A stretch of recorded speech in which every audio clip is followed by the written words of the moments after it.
लगातार पिछले 2 महीनों से हम सब अहिंसा की बात कर रहे हैं। साथ ही साथ हम सब यह भी देख रहे हैं कि विश्व में किस तरीके से हिंसात्मक गतिविधियां बढ़ती जा रही हैं। और उसी को ध्यान में रखते हुए आज का विषय भी सोचा गया कि जो वर्तमान परिस्थितियां हैं, कहा जाए जो आधुनिक सभ्यता है, वो हमको किस ओर ले जा रही है। तो विषय आज का है आधुनिक सभ्यता के समक्ष गांधीवाद की चुनौती। गंभीरता से अगर हम सब देखें, सोचें, मनन करें, तो बिल्कुल हम सबको लगेगा कि यह एक रास्ता है जो हम सबको नई दृष्टि देता है और हम सबके बीच में चिंतक विचारक प्रोफेसर विमल कुमार जी हैं। उनको किसी दायरे में कैद करना, इसीलिए मैंने गांधीवादी चिंतक नहीं कहा, सिर्फ चिंतक विचारक कहा। लेकिन जब कभी भी सत्य अहिंसा की बात होती है, गांधी जी के विचारों की बात होती है और कुछ नहीं समझ में आता, तो पहले भी कई बार कह चुका हूं कि मैं प्रोफेसर विमल कुमार जी से के पास चला जाता हूं और कहता हूं कि आप बताइए हम सबको कि कैसे हम जो है इस दिशा में आगे बढ़ सकते हैं, कैसे हम आगे सोच सकते हैं। तो आज हम सब प्रोफेसर विमल कुमार जी को सुनने के लिए उत्सुक भी हैं और आगे किस तरीके से स्वराज विद्यापीठ अपने कार्यक्रमों को ले सकता है, किस तरीके से हम गांधीवाद की रास्ते पर चल करके समाज परिवर्तन का काम कर सकते हैं, वह हम सबको समझने की जरूरत है। तो प्रोफेसर विमल कुमार जी से अनुरोध करता हूं कि वे अपने विचारों को रखें। प्रोफेसर विमल कुमार जी।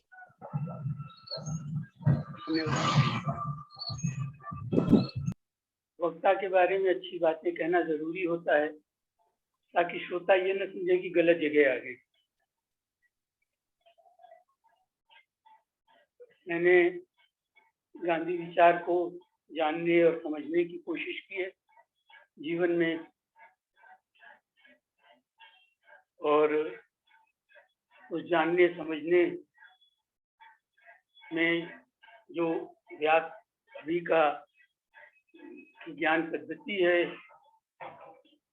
जो ज्ञान का तौर तरीका है, जिसको कि यूरोपीय आधुनिकता से जोड़ा जा सकता है या यूरोपीय आधुनिकता से समझा जा सकता है, उसके भी संदर्भ में समझने की कोशिश की।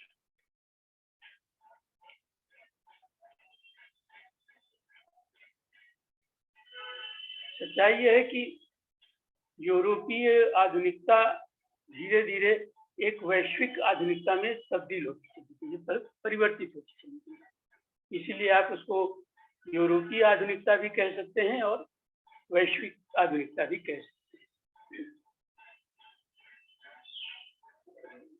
पहले भी कभी एक आध चर्चाओं में मैंने इसका जिक्र किया था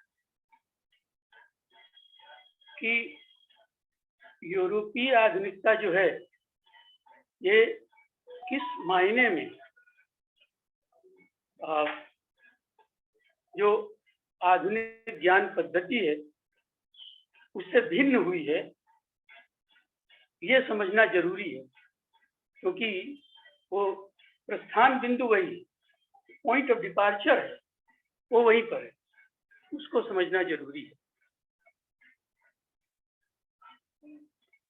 परंपरागत ज्ञान पद्धति जो रही है, और सभी जगह, मतलब ये नहीं कि हिंदुस्तान में या चीन में, ग्रीस में भी, रोमन उसमें भी, सभी में रही है, उसमें एक मूल बात ये रही है कि जो अंतर जगत है और जो बाह्य जगत है, इसके बीच में एक आत्मता है, एक सूत्रता है, एक यूनिटी है। और उस यूनिटी का स्रोत ईश्वर को मान लें, ब्रह्म को मान लें, किसी को मान लें। उसका नतीजा ये था कि जो ज्ञान पद्धति है वो केवल बाहर को जानने का माध्यम नहीं था, हमसे जो बाहर है उसको जानने का माध्यम नहीं था। वो ज्ञान पद्धति बाहर को जानने में भी अपने अंदर को जानने का भी माध्यम था, क्योंकि ये सब बाहर अंदर जो है ये सब का सब जुड़ा हुआ था ईश्वर से या ब्रह्म से, उस एकत्व के कारण। तो उसका एक दूसरा परिणाम था वो ये कि ज्ञान का मतलब ये होता था कि आपको उच्च से उच्चतर चेतना में जाना। अगर आप उच्च से उच्चतर चेतना में नहीं जा रहे हैं तो आप ज्ञान के पूर्णत्व की ओर नहीं जा सकेंगे। इसी कारण से मैं इसके विस्तार में नहीं जाऊंगा कि जो नोअर है, जो जानने वाला है, जो ज्ञान है, नॉलेज, और जो ज्ञेय है, जो नोएबल है, जिसको जानना है, तो इन तीनों के बीच में एकत्व, विभेद नहीं था। एक लेवल पे कहा ना कि जो जाने सोई हुई, जिसको जान लिया वही हो गए। ये एकत्व जो है ये ट्रेडिशनल नॉलेज का इसेंस था, इसके बिना ट्रेडिशनल नॉलेज नहीं। और ट्रेडिशनल नॉलेज के पूरे परंपरा में एक और चीज थी,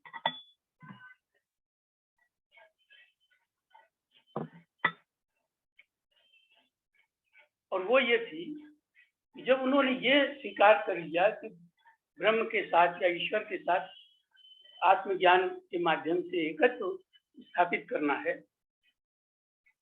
तो इस ज्ञान परंपरा में जो बाहर की व्यवस्था है, चाहे वो प्रकृति हो चाहे समाज की व्यवस्था, उससे अलिप्तता की स्थिति आ गई। क्यों आ गई? क्योंकि नॉलेज का प्रोसेस जो है, आप जहाँ हैं वहां से ट्रांसेंड करने का था, आप इससे परे जा रहे हैं, इस नॉलेज से ऊपर जा रहे हैं। अभी मैं सिर्फ इतना कहना जा रहा हूँ कि एक एकत्व और ट्रांसेंडेंस के कारण अलिप्तता, ये जो संसार है या प्रकृति है, इसके प्रति अलिप्तता, तभी वो ईश्वर से एकत्व स्थापित होता है। जो आधुनिक ज्ञान है इसका मूल स्रोत इस एकत्व के खंडन से। आधुनिक ज्ञान में अंतर जगत और बाह्य जगत की यूनिटी जो है वो डिसकंटिन्यू, वो अलग हो। ये जरूरी नहीं है कि अंतर जगत जो है वहां आप उच्च चेतना की ओर जाएं। और जब ये एकत्व खत्म हुआ तो जो बाह्य जगत को भी एक सूत्र में बांधने की का कोई तरीका हो, ये भी खत्म हुआ। नतीजा क्या हुआ कि बाह्य जगत को भी समझने के लिए कैटेगरीज में बांटा, क्लासिफाई किया, कैटेगरीज में बांटा और उस तरह से किया। तो जो पॉइंट ऑफ डिपार्चर है आधुनिक ज्ञान का, वो यहाँ से कि अंतर जगत और बाह्य जगत का एकत्व था ट्रेडिशनल नॉलेज में, और मॉडर्न नॉलेज सिस्टम जो है इसमें ये एकत्व खत्म हो जाता है। एक हिस्टोरिकल प्रोसेस है जिसमें खत्म हुआ। यूरोप में ये क्रिश्चियनिटी के अंदर की क्रांति के कारण हुआ, लेकिन अभी आपको इसमें पढ़ने की जरूरत नहीं है। आप जिनकी रुचि हो वो उनके रिफॉर्मेशन और काउंटर रिफॉर्मेशन के जो दौर हैं और जो डिबेट्स हैं उसमें जा सकते हैं। किताबों में भी मिल जाएगा और आजकल तो बहुत कुछ इंटरनेट पे मिल जाता है।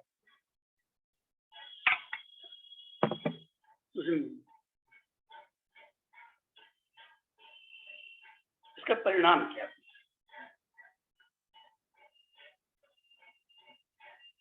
परिणाम ये हुआ कि जो बाह्य जगत उसको कैटेगरीज में जब आपने बांट दिया, क्लासिफाई कर दिया, और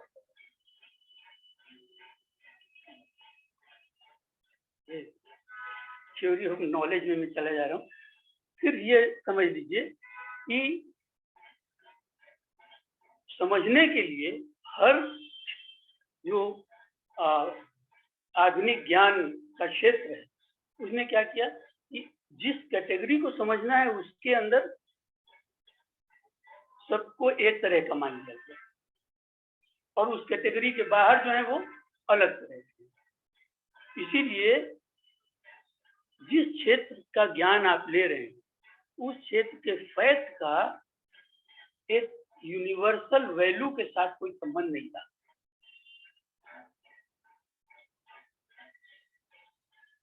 साइंस जो मैथमेटिको एक्सपेरिमेंटल प्रोसेसेस हैं, इससे साइंस में ज्ञान उद्भूत हुआ। वो जितना फैक्ट को रिवील करते हैं, वो चूंकि असंबंधित हो गए आंतरिक जगत से, किसी वैल्यू सिस्टम को या किसी आदर्श को फॉलो करने वाले हैं, ऐसा नहीं।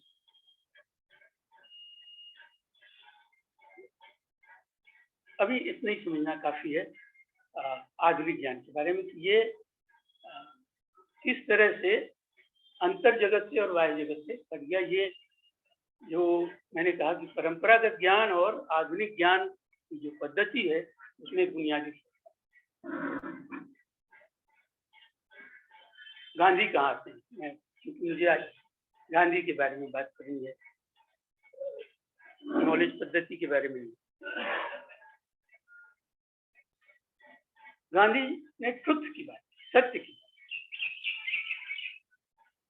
और उन्होंने ट्रुथ, दो तरह के ट्रुथ की बात की।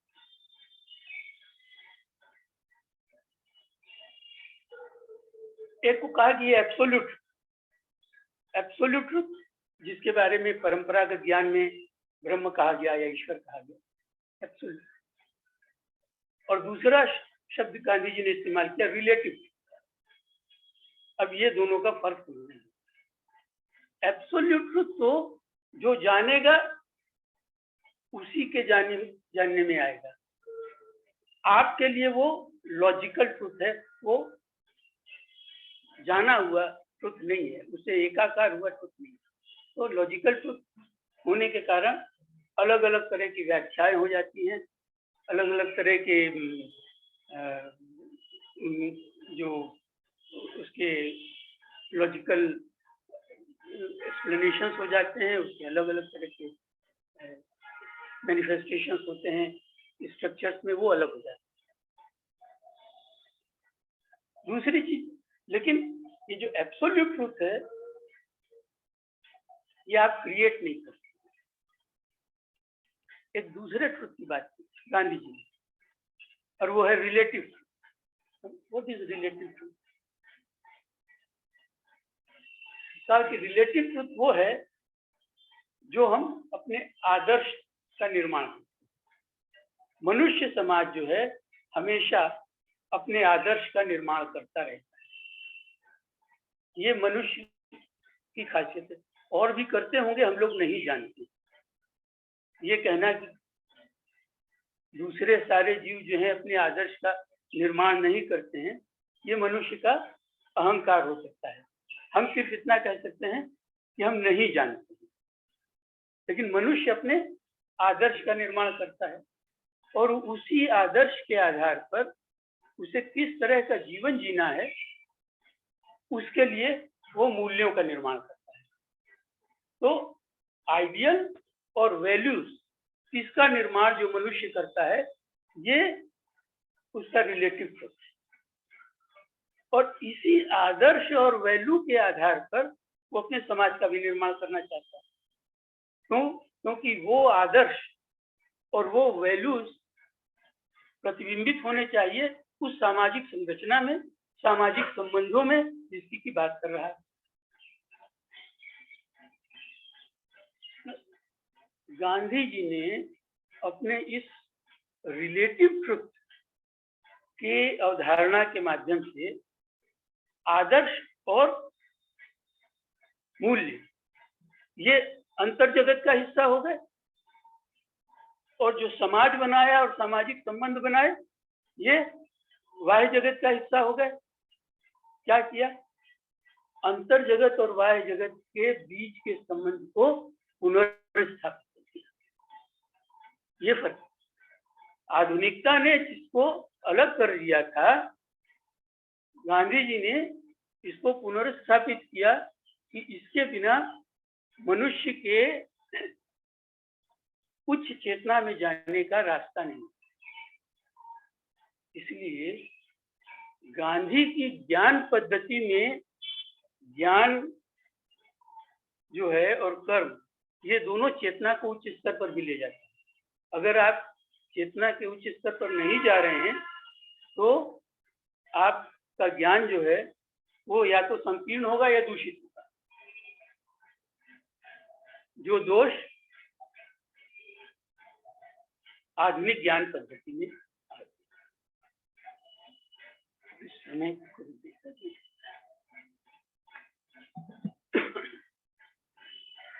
अब ये दोनों चीजें जो अंतर ज्ञान है, जो हमारा अंतर जगत है, उससे जुड़ी हुई चेतना, और जो बाह्य जगत है और बाह्य जगत के बारे में जो हमारा ज्ञान है, हमारा समाज है, समाज की संरचना है, हमारी इकोनॉमी है, हमारी पॉलिटी है, इन सब की संरचना, इससे भी एक चेतना का निर्माण होता है। तो हमारी चेतना के निर्माण में इन दोनों की भूमिका हो जाती है। किसकी किसकी? ये जो बाह्य जगत है सारा, इसकी चेतना, और ये जो हमारे अंतर जगत है, इसकी चेतना, और इन दोनों की एक यूनिटी का निर्माण होना चाहिए गांधी की अवधारणा में। अब इसके पीछे क्या है, कैसे मनुष्य की चेतना के अगर आप उसमें जाएं,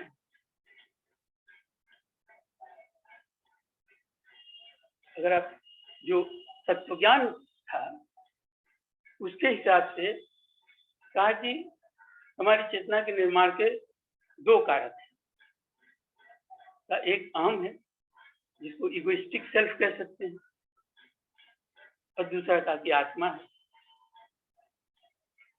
आत्मा क्या है? ये वो चेतना है which is common to all.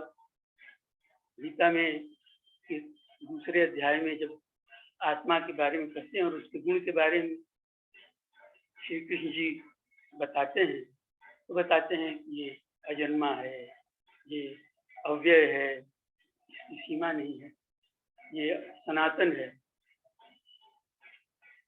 सर्वव्यापक है। यानी हमारे अंदर जो चेतना है उसके दो हिस्से हैं। एक हिस्सा है जो अहंग आधारित है, इंडिविजुअलिस्टिक है, जो इगोइस्टिक है, और दूसरा है जो कॉमन टू ऑल, सब में वो चेतना है, वो हमने दी है। जो सब में चेतना है उसी कारण हम सबसे जुड़े हुए हैं। और जो सिर्फ हमारे अपने से जुड़ी हुई चेतना, इगोइस्टिक है, जो अहम है जिसको कहा, वो केवल हमसे जुड़ी हुई है, तो वो केवल सेल्फ इंटरेस्ट की ओर ले जाती है।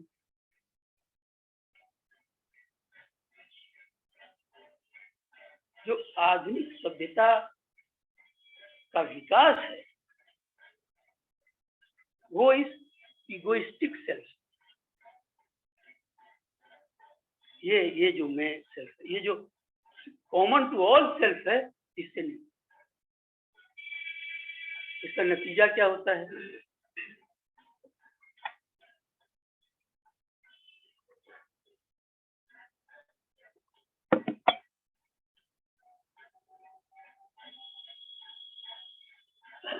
एक इकोनॉमिस्ट हुए जिनके बाद से थोड़ा बहुत हमने इकोनॉमिक्स भी पढ़ी, तो कभी कभी उसका उदाहरण देना आसान हो जाता है।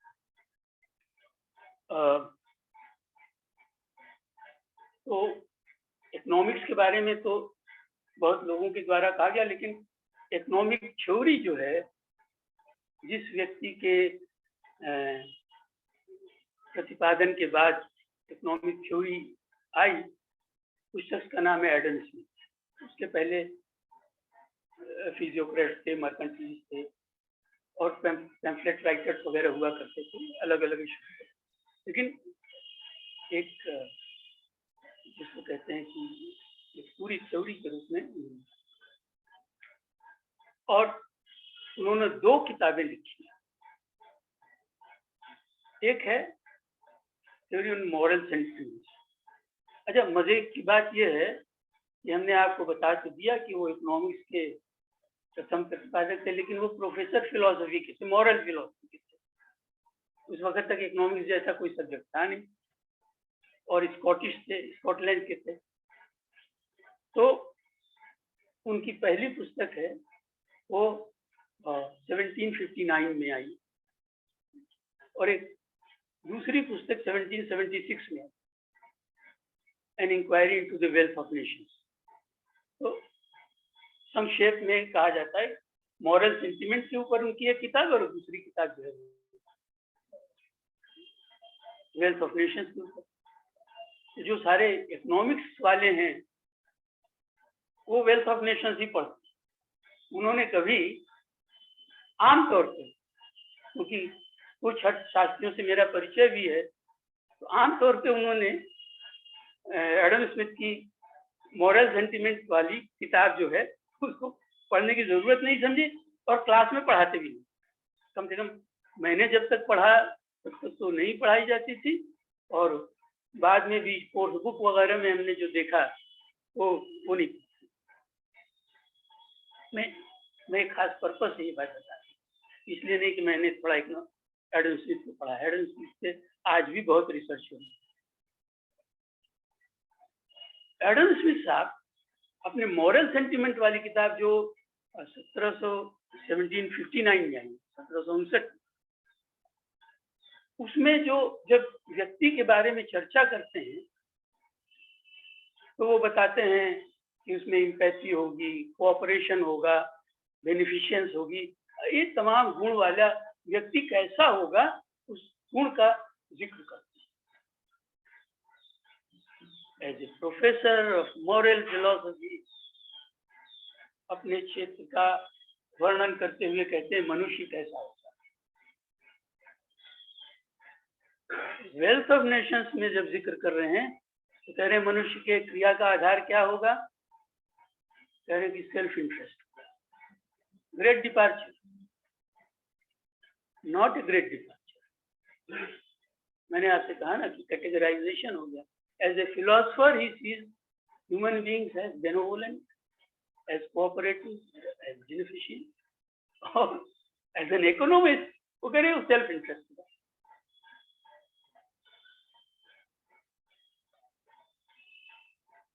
1776 से लेकर के 2022 तक आप किसी से पूछें इकोनॉमिक मैन कैसा होगा, कहेंगे कि सेल्फ इंटरेस्ट मोटिवेटेड होगा। There is no other. Motivation का कोई और तरीका नहीं है। मैंने अभी आपसे जिक्र किया कि मनुष्य की चेतना के 2 हिस्से, एक इगोइस्टिक सेल्फ, स्वार्थपूर्ण स्वहित कह लीजिए, और एक जो है कॉन्शियसनेस जो है which is common to all. ये जो सेल्फ इंटरेस्ट है ये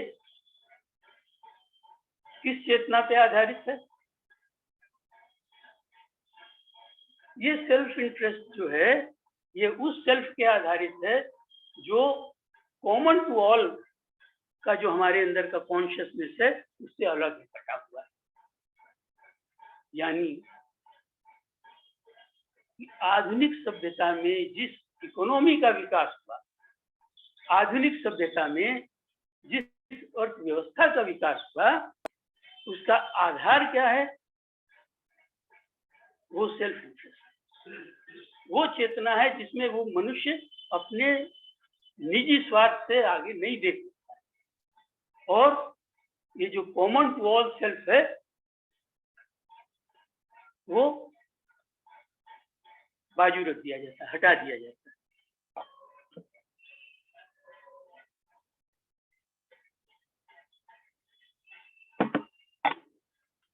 अब आप समझें, जितना ज्यादा मनुष्य कम्युनिटी में रहेगा, समुदाय में रहेगा, उतना ज्यादा उसके अंदर जो कॉमन टू ऑल कॉन्शियसनेस है वो क्रियाशील होगा। परिवार में कॉमन टू ऑल चेतना ज्यादा क्रियाशील होती है। आप बाहर चले जाते हैं बाजार में, सेल्फ इंटरेस्ट क्रियाशील हो जाता है। तो जब आप कम्युनिटी में होंगे तो कौन सी चेतना क्रियाशील होगी? जो कॉमन टू ऑल है।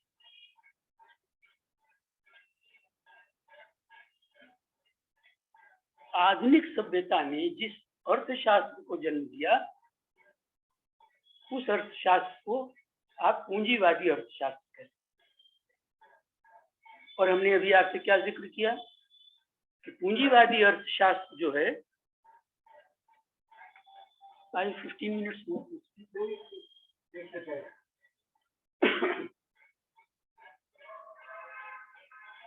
पूंजीवादी अर्थशास्त्र जो है वो किस चेतना पर आधारित है? निजी स्वार्थ की। और जो कॉमन टू ऑल है, हमारी चेतना जो कॉन्शियसनेस है, उसको किनारे। इसका मतलब क्या? इसका मतलब ये है कि पूंजीवाद के आने के लिए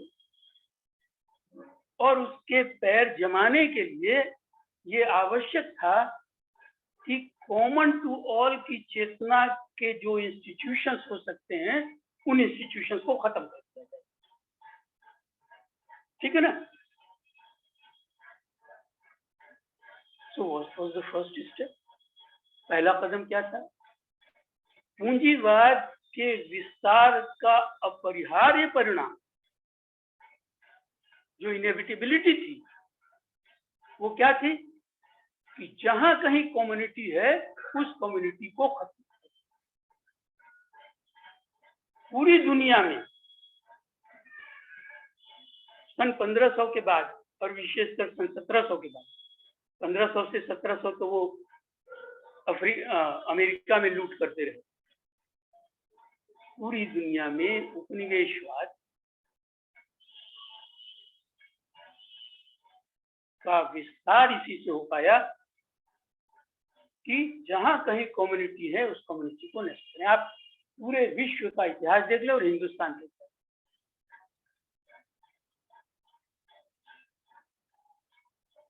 इसका विकल्प अगर आधुनिक सभ्यता का और पूंजीवाद का विकल्प कहीं ढूंढना है तो वो स्टेटिज्म में नहीं, स्टेट कैपिटलिज्म में नहीं। उसका विकल्प यहाँ है कि समुदाय को पुनर्स्थापित। जब उपनिवेशवाद के खिलाफ और पूंजीवादी साम्राज्यवाद के खिलाफ गांधी जी संघर्ष कर रहे थे, तो उसका एक महत्वपूर्ण पिलर जो था वो ग्राम स्वराज की स्थापना। ग्राम स्वराज की स्थापना उच्च चेतना, मनुष्य की क्रियाशीलता जो है वो कहां पर होगी? वो, और इसीलिए जो संघर्ष का रास्ता था, जो मनुष्य की क्रियाशीलता का रास्ता था, वो क्रियाशीलता का रास्ता हिंसा का नहीं था। वो क्रियाशीलता का रास्ता सशस्त्र संघर्ष का नहीं था। क्यों? क्योंकि हिंसा और सशस्त्र संघर्ष से आप उच्च चेतना की ओर नहीं जा सकते। गांधी जी ने अहिंसा का रास्ता, ग्राम स्वराज का रास्ता और सत्याग्रह का रास्ता, ये दोनों एकाकार। तभी पूंजीवाद से संघर्ष। तीसरी चीज कि मैंने एक चीज का जिक्र नहीं किया, तो पहले की चर्चाओं में कर चुका हूँ। किस तरह से इस एकत्व के, चेतना के एकत्व के खंडन से अदर का कॉन्सेप्ट है। अदर के ही कारण आप अदर को लूट सकते हैं, उपनिवेश बना सकते हैं। अपने को तो उपनिवेश नहीं, ये जो उपनिवेश बनाने का कारण था, ये अदरिंग के कारण। आपकी चेतना जब नीचे जाएगी, निम्न स्तर की चेतना होगी, कॉमन टू ऑल से आप नीचे जाएंगे, तभी अदर दिखेगी। और तभी ध्यान पद्धति में एक और चीज, मैंने उसका आज विस्तार से जिक्र नहीं कर रहा हूँ, लेकिन आप सबको कभी उसमें जाना चाहिए। अदर को ऑब्जेक्टिफाई करेंगे तब आ जाएंगे। मॉडर्न नॉलेज सिस्टम का बेसिक प्रिजम्पशन ये है कि आप बिना ऑब्जेक्टिफाई किए उसको नहीं जान सकते। और ये जो गांधी की पद्धति है, इसमें आप अदर तो है ही नहीं, आपकी वो चेतना का हिस्सा। थोड़ा समझने में दिक्कत होती, मैं इसको एक उदाहरण से समझाता हूँ। नाखून आपके शरीर का एक हिस्सा है, लेकिन नाखून के कटने से आपको दर्द नहीं होता है, लेकिन उंगली कट जाए तो दर्द होता है। यानी आपकी चेतना के साथ जो नर्वस सिस्टम का जुड़ाव है, वो नाखून के साथ वैसा नहीं है जैसा इस उंगली के साथ है। इसलिए आपको दर्द का एहसास हो जाता है। लेकिन अगर कोई बच्चा अचानक गिर जाता है, उसे चोट लग जाती है, आग से जल जाता है, उसकी माँ को अचानक बहुत तेज दर्द हो जाता है। क्यों दर्द हो जाता है? क्योंकि उस क्षण में उसकी चेतना का हिस्सा होता है, इसलिए उसे वो दर्द हो जाता है, वो अदर नहीं रहता है। ये चेतना की जो व्यापकता है, कॉमन टू ऑल की जो मैं चेतना की बात करता हूँ, इसका जितना विस्तार होता जाता है, इसमें माँ जिस तरह से बेटे को जानती है उसमें, और एक बायोलॉजिस्ट जिस तरह से उस लड़के को जानना चाहता है, उसमें बुनियादी फर्क है। जानना जरूरी है, लेकिन not as an other, not as an object, but as the extension of the self. ये जो अदर की जगह एक्सटेंशन ऑफ द सेल्फ तो मतलब हुआ, बॉडी के रूप में तो हम अदर हैं, लेकिन चेतना में हमारी कॉमनैलिटी है। तो इस नए समाज के निर्माण में गांधी ने इस चेतना के बजाय जो इगोसेंट्रिक चेतना है, सारा जोर वो चेतना जो कॉमन टू ऑल है,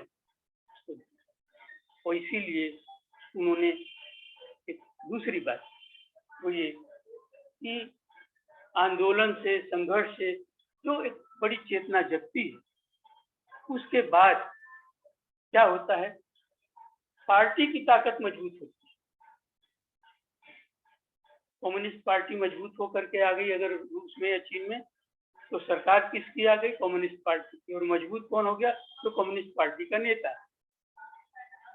यानी जो सत्ता की ताकत की ऊर्जा खड़ी होती है एक आंदोलन से परिवर्तन के लिए, उससे एक नए तरह की हायरार्की खड़ी हो जाती है। गांधी की पद्धति में जो आंदोलन और क्रांति से ऊर्जा आएगी, उस ऊर्जा से लोक सत्ता, लोगों की ताकत मजबूत। तो इसलिए गांधी का तरीका समुदाय के निर्माण का है, गांधी का तरीका उच्च चेतना के निर्माण का है, और गांधी का तरीका उस आंदोलन में से लोगों की सत्ता के निर्माण करने का है। राज सत्ता में किसका नियंत्रण होगा और कैसे होगा, उस दिशा में।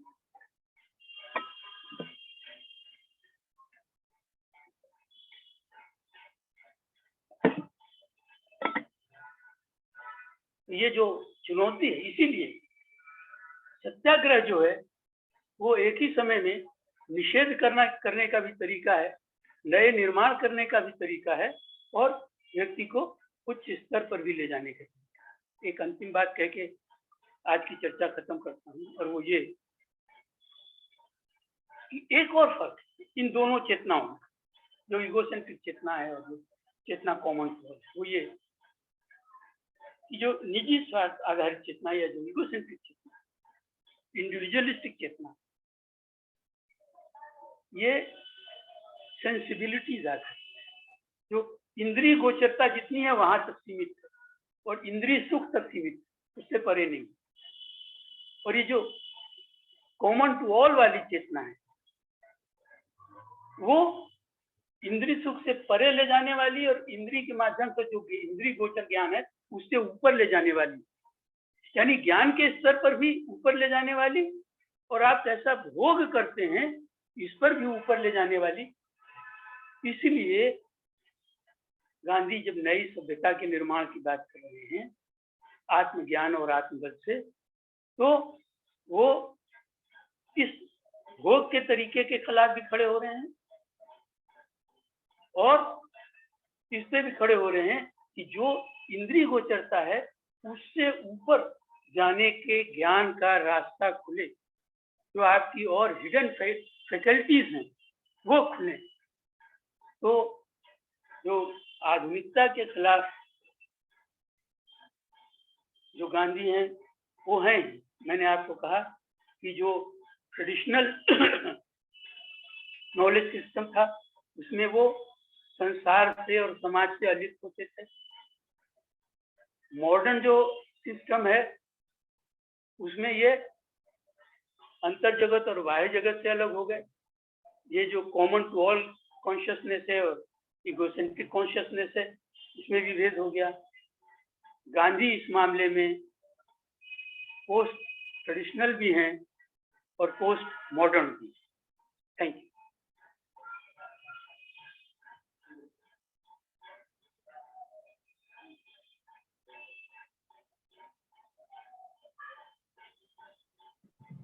जी जी, मेरी ओर से नमस्कार। हाँ बिल्कुल। किसी के कुछ सवाल हों, कुछ टिप्पणियां हों तो स्वागत है।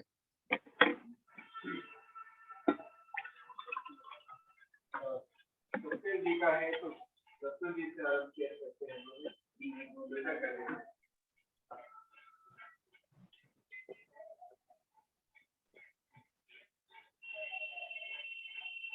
स्वप्निल जी, हम कुछ पूछ सकते हैं आपकी? बिल्कुल बिल्कुल बिल्कुल अलका जी। जी नमस्ते सर, आज आपको पहली बार सुना। हमेशा आपको देखा है एज ए स्टूडेंट, बट सुना पहली बार है। सर, थोड़ा सा शायद लेमैनिश सवाल हो हमारा। आपने कॉमन टू ऑल कॉन्शियसनेस की बात करी, तो हम क्योंकि थोड़ा ग्रुप भी पढ़ाते हैं, तो कई बार कल्ट्स होते हैं सर। हर आदमी के पास सर अपने मुट्ठी भर सपोर्टर्स होते हैं। जैसे पुतिन को ये लगता होगा कि हम जो कर रहे हैं वो धार्मिक लड़ाई है या अपने देश को बचाने की लड़ाई है।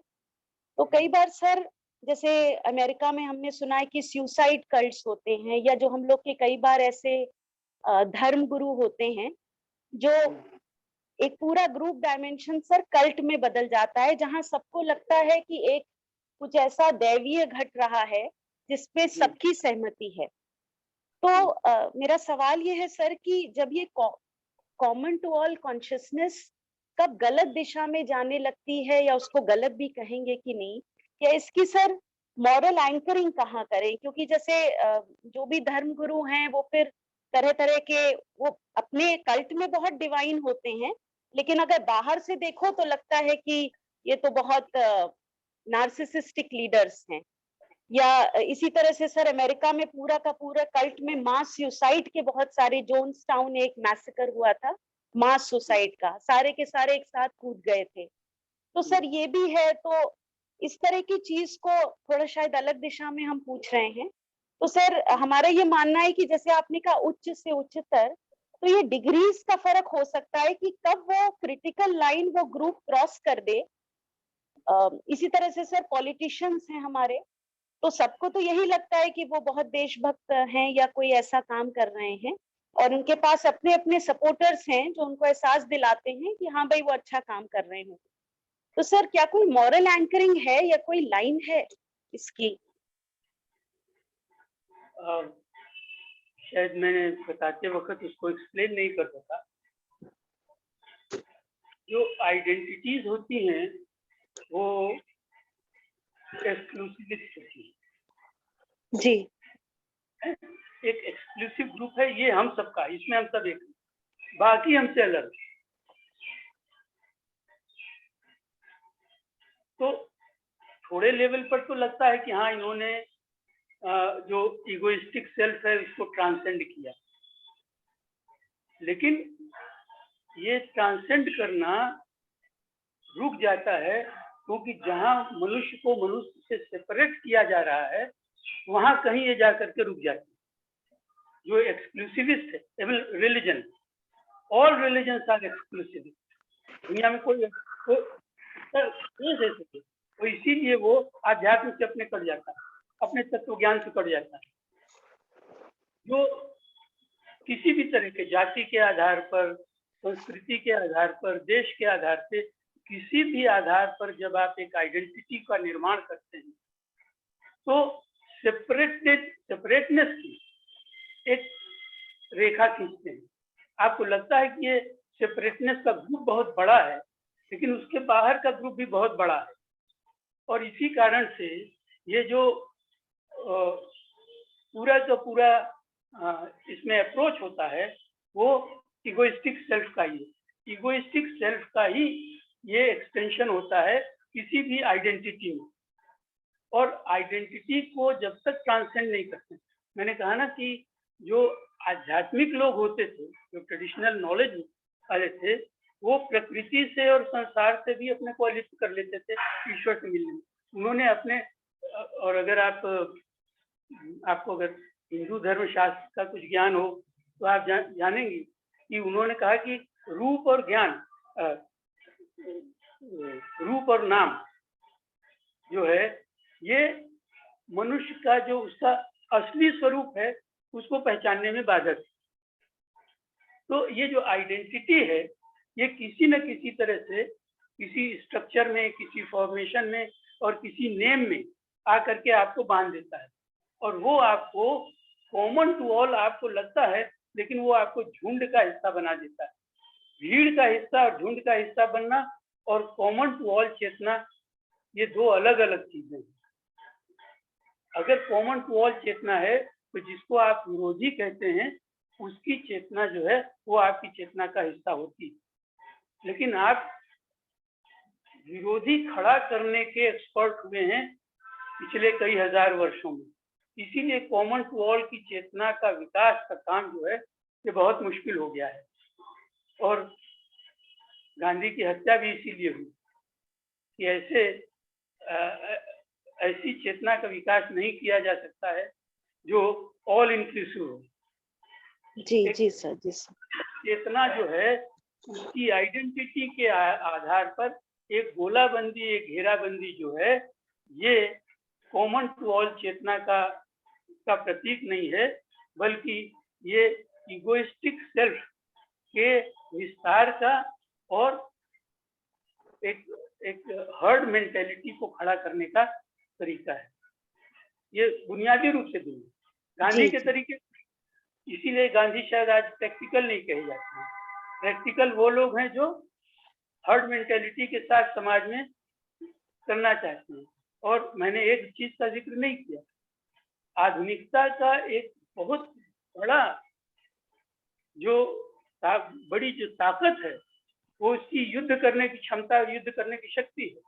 अगर युद्ध की मानसिकता और युद्ध करने की क्षमता को मिटा दिया जाए तो आधुनिकता के मिटने का की शुरुआत हो जाएगी।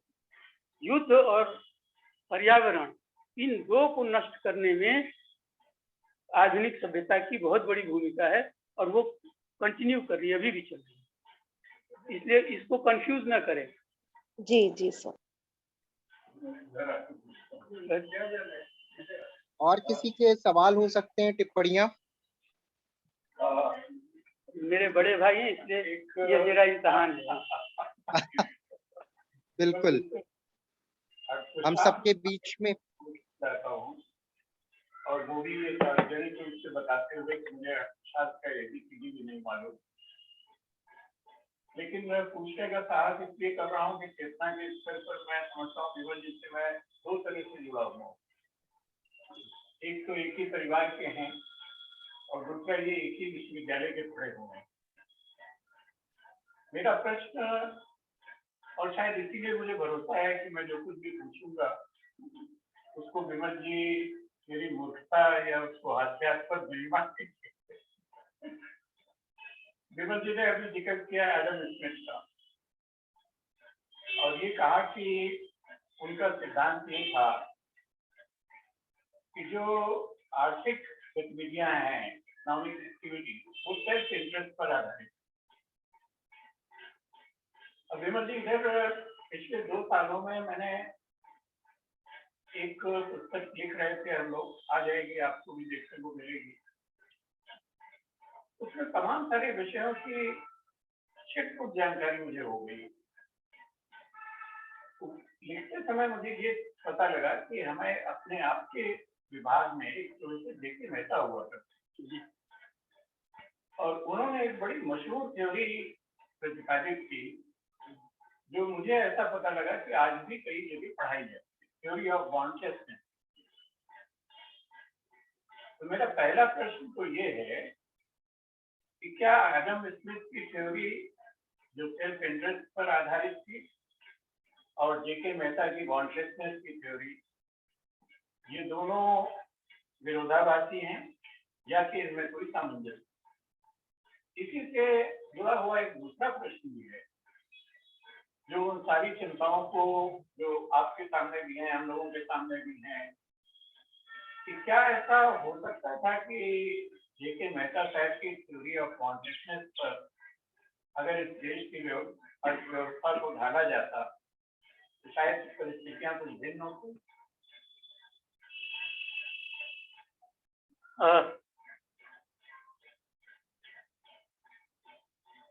इतने गूढ़ सवाल कोई नॉन इकोनॉमिस्ट ही कर सकता है, क्योंकि इकोनॉमिस्ट तो उसके अंदर की जार्गन में और टेक्नोलॉजी में फंस जाता है।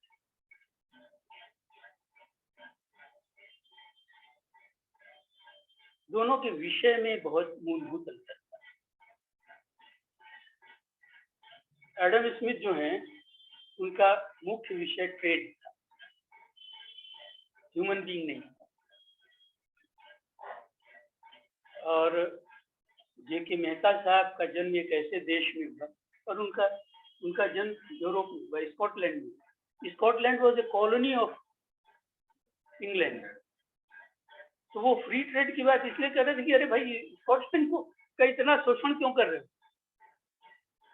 आप बड़े आश्चर्य की बात होगी कि मार्क्स जो कैपिटलिज्म का आना है हिंदुस्तान में, कोलोनियलिज्म का आना है, उसको हिस्टोरिकल नेसेसिटी बता रहे हैं कि जरूरी है, और एडम स्मिथ इसकी खिलाफत कर रहे हैं। यहाँ कोलोनियलिज्म क्यों करो? क्यों? क्योंकि वो कोलोनियलिज्म को अपने आप भोग रहे थे स्कॉटलैंड में। और उन्हीं के समकालीन या उनसे थोड़े पहले हुए पेटी इकोनॉमिस्ट हैं, वो कह रहे हैं कि स्कॉटलैंड का जो औपनिवेशिक शोषण, कोलोनियल एक्सप्लॉयटेशन है, ये जरूरी है इंग्लैंड के विकास के लिए। तो एडम स्मिथ की थ्योरी जो है वो ये कह रही है कि हाँ, ये सेल्फ इंटरेस्ट है, लेकिन ये सेल्फ इंटरेस्ट जो है ये ट्रेड से ठीक हो जाता है। जो इनविजिबल हैंड होता है उससे ये सब इक्विलिब्रियम में आ जाता है। तो सीधे सीधे ये नहीं कह रहे कि तुम चोर डाकू जो हमारे देश को लूट रहे हो, लेकिन उनका एक विषय है, इसलिए वो स्टेट के रोल को कम करना चाहते हैं कि भाई स्टेट का रोल कम हो और ये जो लूट है ये कम हो, ट्रेड, फ्री ट्रेड हो, इससे शायद हमारा वो शोषण नहीं होगा। और उसके उस सबको बताने में वो उस व्यक्ति की बात कर रहे हैं कि साहब वो अपने सेल्फ इंटरेस्ट से भला करता है। मैंने वो आज इकोनॉमिक थ्योरी बताने, जेके मेहता साहब हो या अमर्त्य सेन हो या हिंदुस्तान के बहुत से इकोनॉमिस्ट हैं, ये संयोग की बात नहीं है। इनमें से अधिकांश उपनिषदों का और गीता का गहन ज्ञान, प्रकांड। अमृत सेन के पिताजी संस्कृत के प्राध्यापक, इनको संस्कृत ही पढ़ाना चाहते, इन्होंने पढ़ा दी। और इनकी बहुत सी थ्योरी में आप जब गहराई से जाएंगे तो लगेगा कि हाँ, इनका उपनिषद ज्ञान जो है कहीं प्रकट हो रहा है। जेके मेहता साहब तो केवल उपनिषदिक ज्ञान तो था ही, वो तो है ही, लेकिन एक ऐसे हिंदुस्तान में पैदा हुए जहां पर कि उस दौर में बड़े बड़े संत भी, गांधी तो थे ही, लेकिन अगर महर्षि रमन हैं और दूसरे से योगानंद जी भी हैं और दूसरे संत हैं, बहुत से संत भी। अब उसको वो इकोनॉमिक थ्योरी मिला है। अब कह रहे हैं कि साहब इकोनॉमिक थ्योरी में ह्यूमन बिहेवियर का पर्पस क्या है? तो कह रहे हैं कि इन पर्पस जो है वो मनुष्य का सेटिस्फैक्शन, जब सेटिस्फैक्शन नहीं होता है तो मनुष्य का मन जो है वो उथल पुथल करता रहता है, और जब उसकी वांट, किसी चीज की इच्छा होती है तो वो तेज हो जाता है, उथल पुथल ज्यादा हो जाती है, और जब वो इच्छा पूरी हो जाती है तब वो शांत हो जाता है। तो सेटिस्फैक्शन की थ्योरी वेस्टर्न उससे यहाँ पर आती है। जेके मेहता साहब चूंकि मनुष्य के स्वभाव, मनुष्य के गुण से जा रहे हैं, तो कह रहे हैं कि नहीं, आपकी एक इच्छा पूरी होगी तो 4 नई इच्छाएं खड़ी हो जाएंगी। तो यानी आज जो डिससेटिस्फैक्शन का लेवल है, एक इच्छा के पूरी होने के बाद आपका जो डिससेटिस्फैक्शन का लेवल होगा वो 4 गुना अगली बार हो जाएगा, क्योंकि 4 नई चीजों की इच्छाएं हो जाएंगी, और उस सब की सारी इच्छाएं पूरी नहीं होंगी तो आपका डिससेटिस्फैक्शन का लेवल बढ़ता चला जाएगा। यानी कि अगर आप कंजम्पशन को बढ़ाते जाएंगे, प्रोडक्शन को बढ़ाते जाएंगे और ह्यूमन डिजायर को टेम नहीं करेंगे तो सोसाइटी के अंदर सेटिस्फैक्शन और शांति स्थापित होगी। ये थ्योरी गलत है। आप ये मत समझिए कि आपने ज्यादा कंजम्पशन की छूट से दिया, ज्यादा उत्पादन कर दिया, क्योंकि तब तक इकोनॉमिक्स जो थी it was mainly production oriented. तो उन्होंने कहा कि आपकी डिजायर जितनी कम होगी उतना ज्यादा आपका लेवल ऑफ सेटिस्फैक्शन ज्यादा होगा। There are other things also कि वो इस पोस्टुलेट के थ्रू न केवल थ्योरी ऑफ वांटलेसनेस की बात कर रहे हैं, बल्कि फोकस जो है वो एफिशिएंट प्रोडक्शन से हटा करके एफिशिएंट कंजम्पशन की ओर ले जा रहे हैं। What would be the efficient consumption for a human being? जो efficient प्रोडक्शन के नाम पर जो एक्सेसिवनेस है वो पर्यावरण के खिलाफ है, लेकिन एफिशिएंट कंजम्पशन जो है वो उसके खिलाफ नहीं। तो थ्योरी ऑफ वांटलेसनेस एक पूरे उसको डिपिक्ट करता है, जिसमें जो आइडिया ऑफ मैन है वो क्या होगा, और एडम स्मिथ में आइडिया ऑफ मैन वो अलग है। अभी संक्षेप में इतना ही, but we need a greater discussion on J K Mehta. कभी मौका हो तो उसके ऊपर हमको विस्तार से करना चाहिए।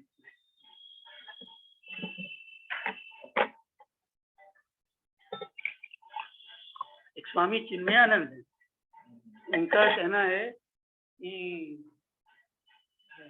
Level of satisfaction is equal to number of desire fulfilled divided by number of desire. तो जितनी कम डिजायर होंगी उतना आपका सेटिस्फैक्शन ज्यादा हो जाएगा, क्योंकि आपकी कम डिजायर, 2 डिजायर है, दोनों फुलफिल हो गई, आप 100% सेटिस्फाइड हैं।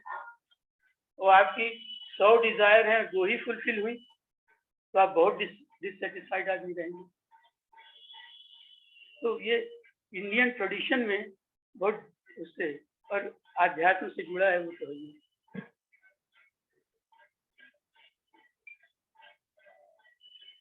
क्या स्वप्निल जी? जी बिल्कुल, जहाँ हूँ वहाँ नेटवर्क की थोड़ी सी दिक्कत है, लेकिन ठीक है। और किसी के कुछ विचार हों, सवाल हों तो स्वागत है।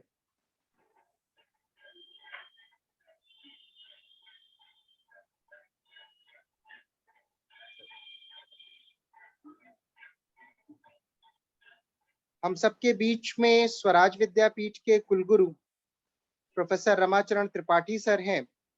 हम उनसे अनुरोध करते हैं कि वे अपनी बात रखें। सब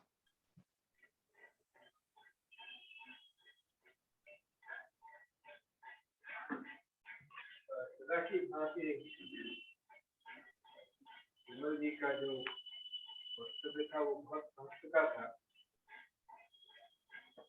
और इसको पुनः भी जाना चाहिए, ऐसा लगता है। और कुछ है और चर्चा करने की आवश्यकता हमें है।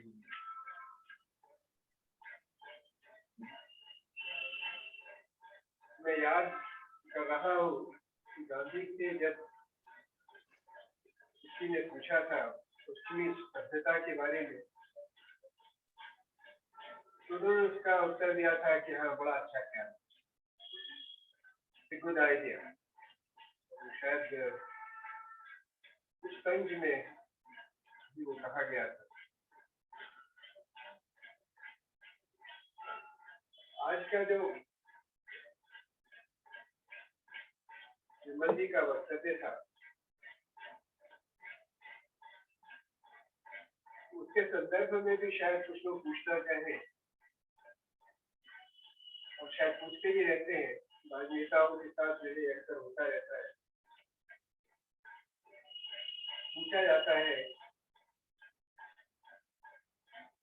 कि गांधीवाद या गांधी के विचार तो आज के संदर्भ में कितने महत्वपूर्ण है। और वो भी ये कह के चले जाते हैं इससे गुड आइडिया।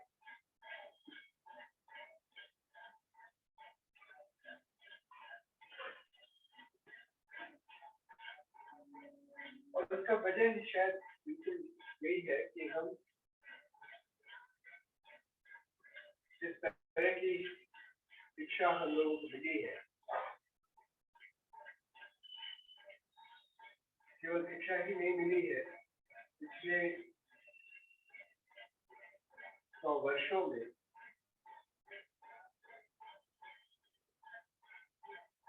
जिस प्रकार के विचार पनपे हैं, जिस तरह की संस्कृति पनपी है, इसके तहत हम लोगों के सोचने का तरीका भी जो है एक विशेष प्रकार का हो गया है। जहाँ से विमल जी ने अपना एक बात आरंभ की थी, उसमें जो अंतर जगत का ज्ञान था और बाह्य जगत के ज्ञान की बात है, वो भेद हमें आज अधिक परिलक्षित होता है और वो लगातार बढ़ता चला जा रहा है। और वो सिर्फ ये दर्शाता है कि हमारे मन जो है उस प्रकार से बदलते चल रहा है।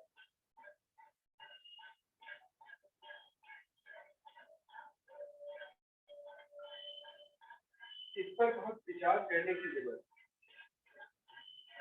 इसलिए विचार करने की जरूरत है कि जब तक इस प्रकार की सोच भारतवर्ष में नहीं आई थी, तब तक हमारी जो सोचने का तरीका था वो भेदवादी तरीका नहीं, समग्रवादी तरीका था। और उस समग्रवादी तरीके में इस बात की तरफ इन्होंने दो तरह के सेल्फ की बात की। वहां पर कहीं पर ऐसा नहीं था कि इगोइस्टिक सेल्फ नहीं था, लेकिन इगोइस्टिक सेल्फ कमजोर,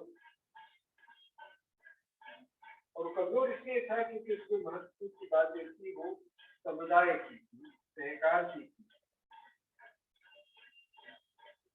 गांधी का जो दर्शन था वो पश्चिमी दर्शन से, या अभी जिसकी बात हो रही थी, अभी की बात हो रही थी और शास्त्रियों की बात हो रही थी, उनकी सीधे भिन्नता है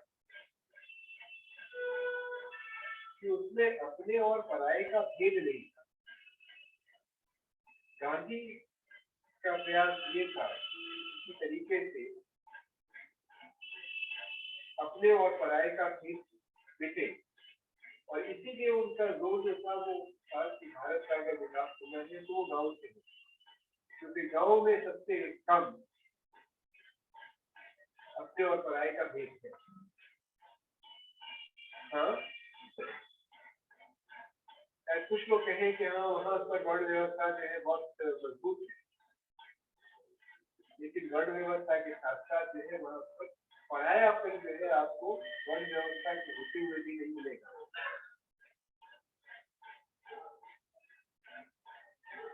आज इस तरह का शहरों में हम धर्म के आधार पर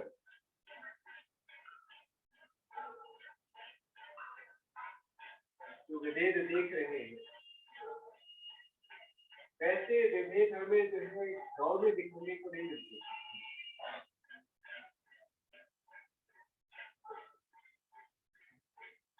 और उस सोचने की जो तरीका था वो बिल्कुल अलग था। सोचने का तरीका था जिसमें कि जो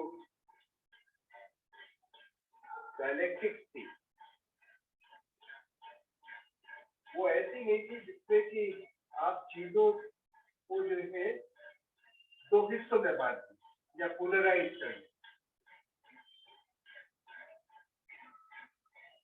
और पोलराइज करने के बाद जो है फिर उनको जो है जोड़ने की कोशिश करें।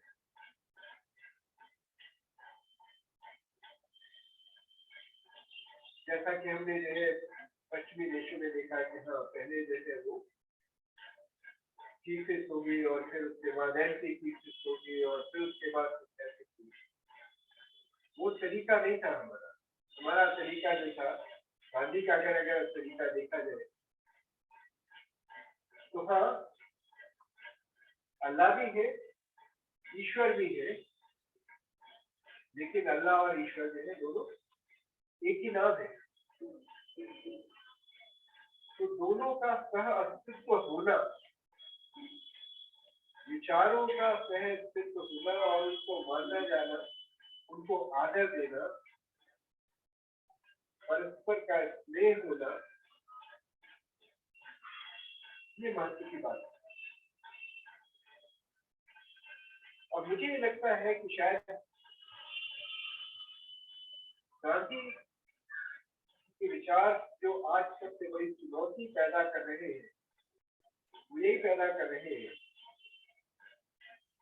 कि जो इस प्रकार का सोचने का तरीका है जिसमें हम अस्मिताओं के आधार पर विशेष रूप से देख सकते हैं। अस्मिताएं चाहे वो व्यक्ति की हो, चाहे वो समुदाय आधारित हो, धर्म आधारित हो, देश आधारित हो। हमने तो 3 तरह के देश भी बना दिए, ऐसे देश जो कि विकसित है, ऐसे देश जो कि अविकसित है, और ऐसे देश जो कि विकासमान है। तो वो दृष्टि जो बनी वो इसी तरह की दृष्टि बनी हमारी, जिससे कि हमने विभेदकारी दृष्टि,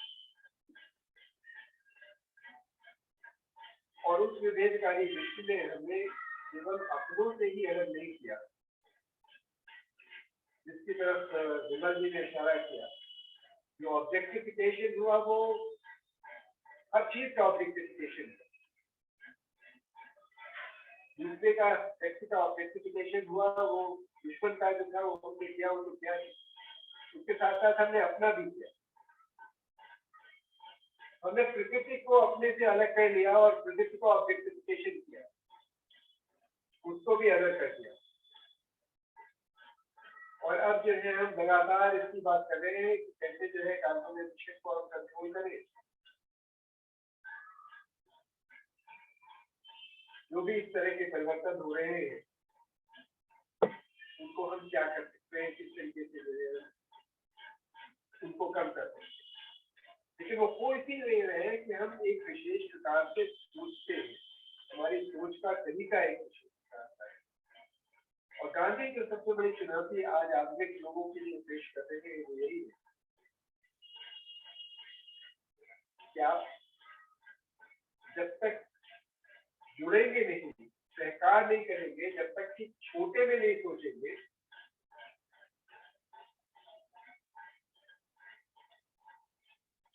तब तक आप केवल पृथ्वी के और जीव के विनाश की तरफ ही बढ़ेंगे। ये लगातार बढ़ता चला है। अब आपके पास जो है कोई और उपाय नहीं है।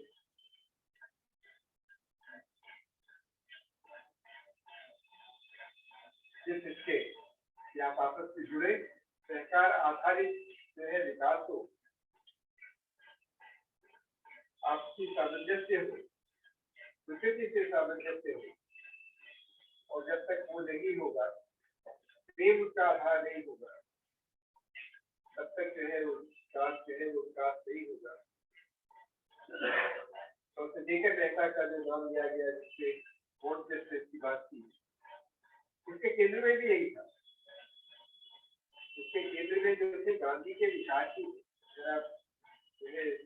नेताजी को पढ़ेंगे ठीक, नेताजी के बहुत सारे लेक्चर्स ऐसे भी हैं जिसमें कि गांधी सर उन्होंने गांधी भवन में 3 लेक्चर दिए थे पूरे गांधी के ऊपर उसी विचार को लेकर जो उसकी केंद्र में रखकर उन्होंने कहा, और भी लेक्चर थे जिनकी गांधी।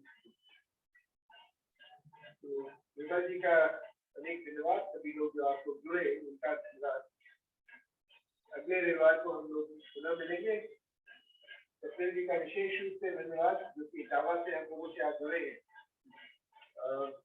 इसके बावजूद कि वो आज ही सुबह गए हैं, उन्होंने जिनकी यात्रा की है गर्मी में, इसके बावजूद उन्हें समय मिला और उन्होंने आज रविवार गोष्ठी का संचालन किया, तो उनको विशेष रूप से धन्यवाद।